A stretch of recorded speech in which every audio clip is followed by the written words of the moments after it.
Welcome to the PrepNet, presented every Sunday at 6 p.m. Eastern Time on Talk2Me's Channel 14. Come join us to discuss everything about prepping and hear what others have done.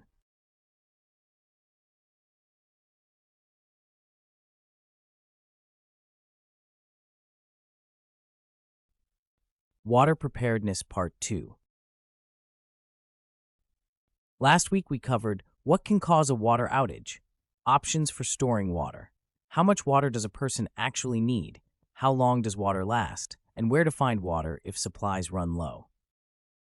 Now let's get to the rest of the water preparedness topics. Rain catch systems. Rainwater can be an excellent emergency water source if it is collected and stored properly. A simple rain catch system has three main parts: a collection surface, a way to direct the water, a storage container. Most homes already have a good collection surface, the roof. Rainwater can be directed from the roof into gutters and downspouts and then into a rain barrel or storage tank. A few improvements can make the system safer and more effective. Use a screen over the inlet to keep out leaves and insects. Discard the first small amount of rainwater, called a first flush, which may wash dust and debris from the roof. I have provided a few links to first flush rainwater diverter kits in the video description. Use food-grade containers if the water may be used for drinking. Keep containers covered to prevent contamination and mosquitoes. Rainwater collected from roofs must be filtered and purified before drinking. Even a small rain catch system can collect a surprising amount of water. For example, 1 inch of rain on a 1,000 square foot roof can produce roughly 600 gallons of water.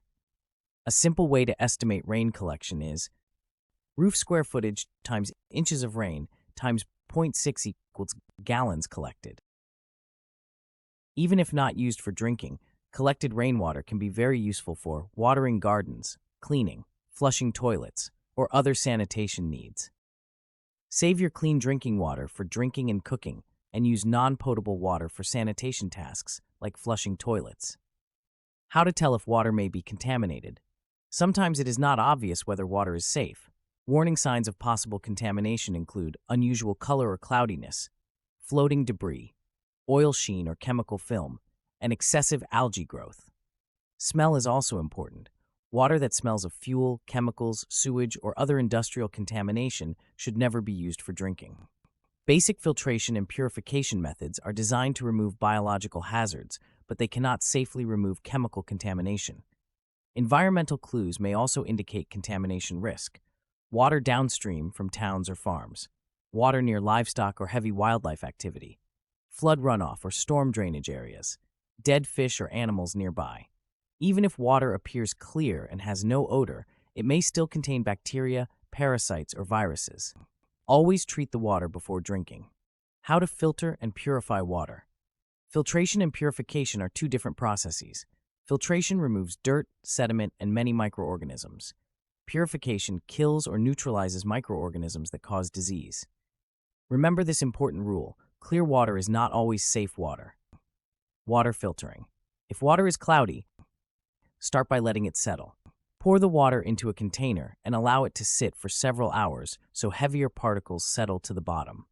Carefully remove the clearer water from the top, leaving sediment behind. This water can then be filtered through cheesecloth, a clean cloth, or a bandana. Portable field filters, such as the Sawyer Mini or larger gravity systems like the Berkey, are common examples of water filtration tools. Again, check the video description for links. Boiling water for at least 1 minute is one of the most reliable purification methods. Chemical treatment is another option. For emergency disinfection, use unscented household bleach, 5 to 6% sodium hypochlorite, 2 drops per quart of water, 8 drops per gallon of water. If the water is cloudy, double the amount. But try filtration first. After adding bleach, mix well and let the water sit for at least 30 minutes before drinking. The water should have a slight chlorine smell. If it does not, repeat the dose and wait another 15 minutes. As we discussed for stale tasting water, you can use your drink mixes to cover the chlorine smell and taste. Bleach slowly loses its strength over time, especially when exposed to heat and sunlight, so it should be rotated periodically. When using any chemical treatment to purify your water, be sure the chemicals you use will not cause problems with those drinking it. Many water purification tablets use iodine, which is not recommended for people with thyroid disorders, those allergic to iodine, pregnant or breastfeeding individuals, and people with kidney disease. This is one reason to discuss your water preparedness plans with everyone involved. Whenever possible, using multiple methods together, such as filtering and then purifying, provides greater safety. To summarize our discussion on water preparedness, water outages can happen for many reasons, including power failures, storms, broken water mains, or contamination events. Because of this, every household should store an emergency water supply. A good starting goal is 1 gallon per person per day, with 2 weeks of storage as a practical preparedness target. If stored supplies run low, water may be found in rivers, lakes, rainwater systems, household plumbing, or water heaters. Creating a rain catchment system as another water source. Always remember the basic safety process: settle, filter, purify. And finally, remember this simple preparedness rule: store it, protect it, know where to find more, know how to purify it. Clean water is one of the most critical resources in any emergency situation, and preparing ahead of time can make a major difference for you and your family. Next week, we'll start talking about shelter.